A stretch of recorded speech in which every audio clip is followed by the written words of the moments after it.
అంతులేని ఇష్టం, అంతలోనే కోపం.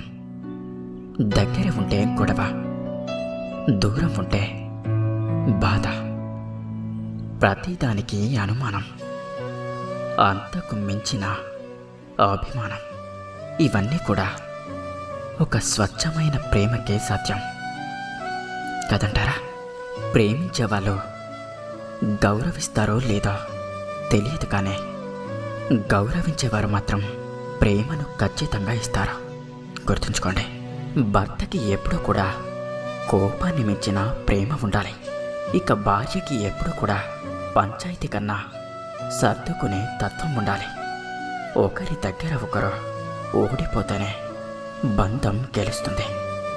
ఎవరికి వారో నేనే గెలవాలి అంటే ఆ బంధం ఎప్పటికీ కూడా ఒక బంధనమే అవుతుంది. గుర్తుంచుకోండి.